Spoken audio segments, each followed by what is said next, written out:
నమస్తే, welcome to great Andhra. మనతో పాటు ఉన్నారు సీనియర్ పొలిటికల్ అనలిస్ట్ జిఆర్ మహర్షి గారు. నమస్తే సార్. నమస్తే అమ్మా. నమస్తే సార్.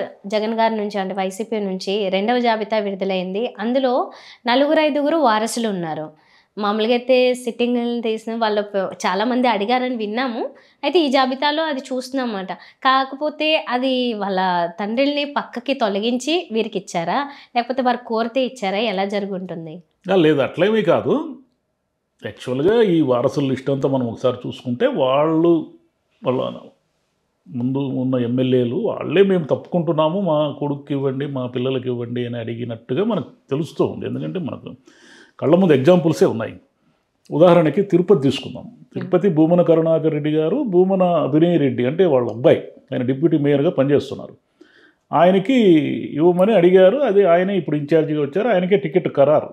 అభినయ్ రెడ్డి గారు కూడా ఏమిటంటే డిప్యూటీ మేయర్గా చాలా వర్క్ చేశారు. అంటే తండ్రితో పాటు చాలా కాలంగా రాజకీయాల్లో ఉన్న ఆయన ఒక్కసారిగా ఏదో ఎమ్మెల్యే క్యాండిడేట్గా ఒక్కసారిగా జనం ముందుకు వచ్చిన వ్యక్తి ఏం కాదు. పార్టీలో తండ్రితో పాటు చాలా కాలంగా పనిచేస్తూ ఉన్నప్పటికీ ఈ టర్మ్లో ఏమంటే డిప్యూటీ మేయర్గా ఆయన తిరుపతిని దాని రూపురేఖలు మార్చారు. ఎందుకంటే అది ఏదో ఊరికే వైసీపీ వాళ్ళు ప్రచారం చేసుకునే మాట నేను చెప్పడం లేదు. నేను తిరుపతిలో ఉన్నాను, తిరుపతిని కళ్ళతో చూశాను కాబట్టి చెప్తున్నాను. తిరుపతిలో ఉన్నటువంటి అనేక ఇరుకు రోడ్లని నిర్దాక్షిణ్యంగా ఇది ఎలాంటి రాజకీయ ఒత్తిళ్లకు దేనికి లొంగకుండా ఆయన వెడల్పు చేశారు. వెడల్పు చేయడం అంటే ట్రాఫిక్ సమస్యలు 50% పోయినట్టే తిరుపతిలో. ఆ ప్రతాప్ టాకీస్ దగ్గర ఉన్న ఇరుకు రోడ్డు ఏమిటంటే గత 30 ఏళ్ళుగా సినిమా ప్రారంభమయ్యేటప్పుడు, సినిమా వదిలేటప్పుడు ఆ రోడ్లో ఉన్న వాళ్ళు నరకం చూస్తారన్నమాట. అసలు ఇది కూడా ఒక బైక్ కూడా కదలడానికి వీల్లేనంత జామ్ అవుతుంది అక్కడ. అలాగే నవాబ్పేట అని ఒక ఏరియా ఉంది. అట్లనే తిరుపతి మొత్తం అవుట్స్కట్స్ అన్నీ కూడా దాదాపు 14-15 కొత్త రోడ్లు వేశారు ఆయన ఈయనకు చొరవ వల్ల. కాబట్టి తిరుపతి ఒక ఆధునీకరణ కానీ, ఒక పట్టణీకరణ కానీ, తిరుపతిలో సౌకర్యాల మెరుగు కానీ అభినయ్ రెడ్డి గారు కృషి చేశారు. తిరుపతి ప్రత్యేకత ఏమిటంటే తిరుపతి అర్బన్ నియోజకవర్గం. తిరుపతి సిటీ మాత్రమే ఒక నియోజకవర్గం అన్నమాట. ఇంక దానికి రూరల్ లేదు. అవుట్స్కట్స్ ఉన్నాయి కానీ రూరల్ లేదు. కాబట్టి అభినయ్ రెడ్డి గారికి టికెట్ ఇవ్వడము, కరుణాకర్ రెడ్డి గారు చాలా కాలంగా లేదు నేను మా అబ్బాయికి ఇవ్వండి అని అడగడము. కరుణాకర్ రెడ్డి గారు ఇంతకుముందు టీటీడీ చైర్మన్, తుడా చైర్మన్ చేశారు, 2 టర్మ్ ఎమ్మెల్యే చేశారు, చాలా కాలంగా రాజకీయాల్లో ఉన్నారు. కాబట్టి ఆయన అంటే తిరుపతిని ఒక రకంగా సాంస్కృతికంగా, భాషాపరంగా, సాహిత్యపరంగా గతంలో భాషా బ్రహ్మోత్సవాలు ఇలాంటి పెద్ద పెద్ద ఈవెంట్స్ చేశారు ఆయన. అలా ఆయన తండ్రి ఒక సాంస్కృతిక వారసత్వాన్ని తిరుపతిలో పెంపొందించడంతో పాటు చాలా కృషి చేశారు సాహిత్యానికి కానీ దేనికైనా. ఈయన ఏమిటంటే భూమన అభినయ్ రెడ్డి ఏమిటంటే ఈయన పట్టణంలో ఉన్నటువంటి ప్రధాన సమస్యలపైన దృష్టి పెట్టారు. ఒకటి డ్రైనేజ్ కావచ్చు, 2 ట్రాఫిక్ సమస్యలు కావచ్చు. ఇవన్నీ కూడా కొంతమందికి ఇబ్బంది కలిగించి ఉండొచ్చు తాత్కాలికంగా. కానీ భవిష్యత్తులో ఏమిటంటే భవిష్యత్తు తరాల భవిష్యత్తు వాళ్ళు ఈ తిరుపతిలో ఆ రోజు ఈ రోడ్ల వెడల్పు ఇవన్నీ జరగకపోతే నరకం చూసేవాళ్ళం అనేది గుర్తుపెట్టుకుంటారు. కాబట్టి అభినయ్ రెడ్డి గారు క్యాపబుల్ క్యాండిడేట్ అక్కడ. 2 పక్కనే ఉన్న చంద్రగిరి నియోజకవర్గంలో చెవిరెడ్డి భాస్కర్ రెడ్డి గారు నిజానికి ఆయనకేం పెద్ద లాంగ్ పొలిటికల్ కెరీర్ లేదు కానీ ఎందుకు ఆయన రిటైర్డ్ అయ్యి అంటే తాత్కాలికంగా చంద్రగిరి నియోజకవర్గం నుంచి తప్పుకొని కొడుకు మోహిత్ రెడ్డికి ఇస్తున్నారు అవకాశం. ఆ అబ్బాయి కూడా చెవిరెడ్డి భాస్కర్ రెడ్డి గారి ప్రత్యేకత ఏమిటంటే ఆయన జనంతో ఎప్పుడు ఇంటరాక్ట్ ఉంటాడు. ఆ నియోజకవర్గంలో ఉన్న ప్రజలతో విపరీతమైన సత్సంబంధాలు ఉన్నాయి ఆయనకి. అందువల్లే ఆయన గతంలో అమర్రాజా బ్యాటరీస్ అధినేత గల్లా అరుణకుమారి గారిని ఓడించారు ఆయన. నిజానికి ఆమెతో పోల్చుకుంటే ఈయన చాలా చిన్నవాళ్ళ కింద లెక్క, అంటే ఆర్థికంగా కానీ దేనికి ఏమైనా కానీ అంత పెద్ద క్యాండిడేట్, అంత పెద్ద ఇండస్ట్రియలిస్ట్ని ఆయన ఓడించారంటే కారణం ఏమిటంటే జనంతో ఉండడం. భాస్కర్ రెడ్డి గారి ప్రత్యేకత ఏమిటంటే అదేవిధంగా కొడుకు కూడా ఏమిటంటే ఈ మధ్య పాదయాత్ర అవన్నీ చేసి అది పూర్తిగా రూరల్ నియోజకవర్గం. చంద్రగిరి ప్రత్యేకత ఏంటంటే తిరుపతి ఎలాగైతే అర్బన్నో చంద్రగిరి పూర్తిగా రూరల్, మొత్తం పల్లెలే ఉంటాయి. అసలు అంత పెద్ద నియోజకవర్గాన్ని తిరగడమే చాలా కష్టం.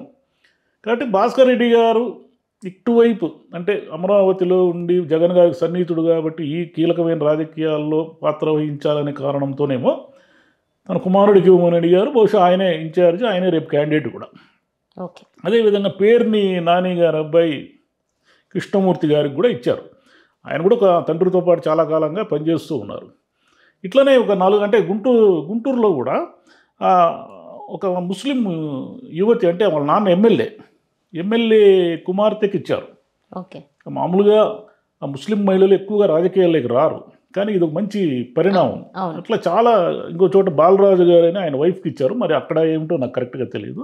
ఈ వారసులు నేను చెప్పిన అభినయ్ రెడ్డి కానీ, మోహిత్ రెడ్డి కానీ, పెన్ని కృష్ణమూర్తి కానీ, వీళ్ళు ఎవరు కూడా వారసులుగా వచ్చారే తప్ప, బట్ వాళ్ళు క్యాపబుల్ క్యాండిడేట్స్. వాళ్ళు ఏదో తండ్రి పేరు చెప్పుకొని రాజకీయాల్లోకి వచ్చి రాజకీయాల్లో పాల్గొనాలా అని వచ్చినారు అంటే ఎవరైనా అనుకుంటే అది తప్పది. కాబట్టి జగన్ గారి నిర్ణయం కరెక్ట్, అది ఓకే. వారసులైనప్పటికీ వాళ్ళకి ఇవ్వడం కరెక్ట్. సార్, ఈ వారసులు కాకుండా జాబితాలో ఇంకా చాలా మంది ఉన్నారు, వారి పరిస్థితి ఎలా ఉంటుంది? అంటే చాలా మందిని మార్పులు చేర్పులు ఆయన ముందు నుంచి చెప్తూనే ఉన్నారు, మార్పులు చేర్పులు చేస్తాను, కొంతమందిని షిఫ్ట్ చేస్తానని చెప్తూనే ఉన్నారు. వాటిలో ప్రకారం ఇప్పుడు జరిగాయి. దీంట్లో కీలకమైనది ఏమిటంటే, ఈ హిందూపురం ఎంపీగా గోరంట్ల మాధవ్కి టికెట్ రానట్టే. ఎందుకంటే అక్కడ శాంత అనే ఆవిడని ఇన్ఛార్జిగా వేశారు. ఇన్ఛార్జిగా వేయడం అంటే ఇప్పుడున్న సినేరియోలో మనం ఇన్ఛార్జిగా వేయడం అనే దాన్ని ఎలా అర్థం చేసుకోవాలంటే, వాళ్ళకే టికెట్ ఖరారు అనేది అర్థం చేసుకోవాలి. అదేవిధంగా ఇక్కడ అనంతపురం ఎంపీ స్థానానికి కూడా మార్పులు జరిగినట్టే. అక్కడ పెనుగొండ ఎమ్మెల్యే శంకర్ నారాయణ గారిని అనంతపురం ఎంపీ ఇన్ఛార్జిగా వేశారు.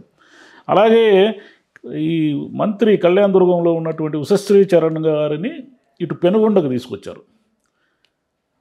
రంగయ్య గారిని వచ్చేసి ఇటు కళ్యాణదుర్గంలో పోటీ చేయమని అడిగేటట్టున్నారు.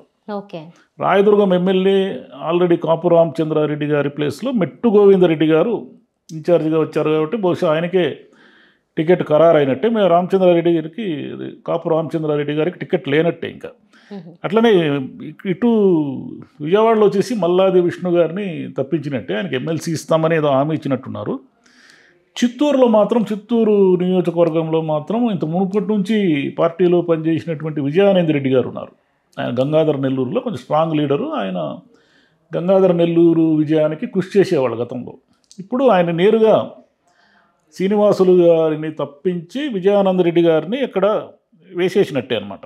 ఆయనకి ఇంక వేరే ఏదైనా ఇస్తామని చెప్పారు. ఇటువైపు కూడా చాలా రాజమండ్రిలో మార్చారు, రామచంద్రాపురం, పత్తిపాడు, చాలా చోట్ల మార్చారు. అనంతపురం జిల్లాలో కదిర్లో సిద్ధారెడ్డి గారిని మార్చి మక్బూల్ అహ్మద్ అనే ఆయన్ని ఇన్ఛార్జిగా వేశారు.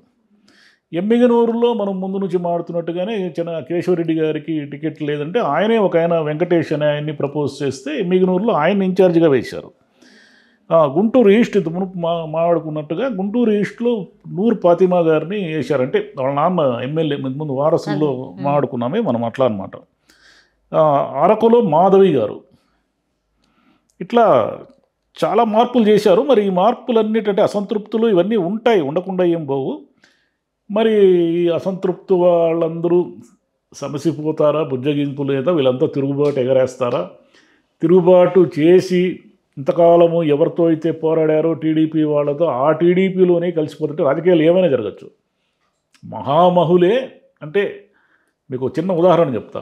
ఎన్టీఆర్ గారిని రామ్లాల్ అనే గవర్నర్ గారు బర్తరఫ్ చేశారు 1984లో. బర్తరఫ్ చేసి వాళ్ళిద్దరూ బద్ధ శత్రువులు. ఈ బద్ధ శత్రువులు కూడా తర్వాత ఏం చేశారంటే, రామారావు గారు నేషనల్ ఫ్రంట్ చైర్మన్గా ఉన్నప్పుడు రామ్లాల్ గారు కూడా దాంట్లో సభ్యులు. ఈ బద్ధ శత్రువులు ఇద్దరు ఒకరి చేతిలో ఒకరు పట్టుకొని ఆ రోజుల్లో పోజులు ఇస్తే అది పెద్ద అన్ని హెడ్లైన్స్లో వచ్చింది, రామ్లాల్ ఎన్టీఆర్ గారు ఒకే పార్టీలో ఉన్నారు అని. కాబట్టి అంతకు మించిన శత్రుత్వం ఏమి ఉండదు కదా. ఎన్టీఆర్ గారిని 84లో బర్తరఫ్ చేస్తే ఎంతోమంది చచ్చిపోయారు ఆయన కోసం పోలీస్ కాల్పుల్లో. దానికి మించింది ఏముంటుంది. కాబట్టి రాజకీయాల్లో ఏమైనా జరుగుతాయి. ఇప్పుడు వీళ్ళు వైసీపీ వాళ్ళు అవకాశం వచ్చి లేదా వైసీపీ మీద కోపంతో, జగన్ గారి మీద కోపంతో ఆ పార్టీని ఓడించాలనుకొని తెలుగుదేశంలో కలిసిపోవచ్చు. లేదు, రేపు వైసీపీ అధికారంలోకి వస్తే మనకు ఏదో ఒక పోస్ట్ ఇస్తారు, ఇప్పుడు ఇన్నాళ్ళు వైసీపీలో ఉండి కొత్తగా టీడీపీకి అనుకూలంగా మనం ఎలా పనిచేయగలం అనుకుంటే వైసీపీకే పనిచేసి రేపు వైసీపీ గవర్నమెంట్ వస్తే వాళ్ళకి ఏదో ఒక పోస్ట్ ఇవ్వడం జరుగుతుంది. ఇవి ఏమీ వద్దు, మనం టీడీపీలో ఇవ్వలేము, వైసీపీ వాళ్ళు ఎలాగో మనల్ని ఆదరించరు కాబట్టి షర్మిల గారు ఉన్నారు కాబట్టి షర్మిల గారి కాంగ్రెస్ పార్టీలో చేరిపోదామని కూడా అనుకోవచ్చు. కాంగ్రెస్ తన పార్టీ బలోపేతం అవ్వాలి అంటే ఎక్కడి నుంచి వస్తారు వీళ్ళంతా? మళ్ళీ అటు ఇటు వస్తే మళ్ళీ కాంగ్రెస్కి ఏదో కొంచెం ప్రాణం లేచి వస్తుంది. కానీ ఓటింగ్ పెరుగుతుందని ఎవరు అనుకోవడం లేదు.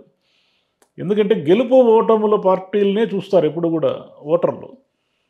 గెలవని పార్టీ కోసము తమ ఓటును వేస్ట్ చేసుకోరు. కాబట్టి కాంగ్రెస్కి ఓటింగ్ అయితే పెరగదు, కానీ అది ఏమైనా ఇరు పార్టీలకు టీడీపీకి కానీ ఇటు వైసీపీకి కానీ నష్టం చేసే అవకాశాలు ఉన్నాయి ఎంతో కొంత, ఏదో ఒక రూపంలో. ఓకే. మొత్తంగా రాజకీయంగా ఇవన్నీ ఎవరైతే ఎక్కువ ఫాలో అవుతుంటారో చూస్తుంటారో వాళ్ళందరికీ ఎవ్రీడే ఒక న్యూస్లా, అంటే ఒక ఇక ఇంట్రెస్టింగ్ న్యూస్ 3 నెలలు, అయ్యా. ఈ 3 నెలలు 3-4 నెలలు అంటే ఎన్నికలు అయిపోయి కొత్త గవర్నమెంట్ వచ్చే వరకు కూడా ఫుల్ హాట్గా ఉంటుంది అందరికీ. మీడియా జస్ట్ ప్లెయిన్ ఎలక్షన్స్ కి వెళ్తున్నట్లుగా కాకుండా చాలా గమ్మత్తు విషయాలు ఇంత రసవత్తర రాజకీయాలు గతంలో ఎప్పుడు లేవు. ఎందుకంటే రాజకీయాలు ఎప్పుడు కూడా రకరకాలుగా ఉంటాయి, కానీ ఇలా ఇరు పార్టీల్లో ఒక పార్టీ అధినేత అన్న ఇంకో పార్టీ అధినేతగా చెల్లి కాంగ్రెస్కు బలం లేకపోవచ్చు, కానీ నిన్న మొన్నటి వరకు అన్న వదిలిన బాణాన్ని అంటున్న షర్మిల గారు ఈరోజు అదే బాణాన్ని అన్న మీద ఎక్కువ పెట్టడం అనేది ఉందే, ఇది పొలిటికల్ డ్రామా అంటారు దీన్ని. Thank you sir. Thank you.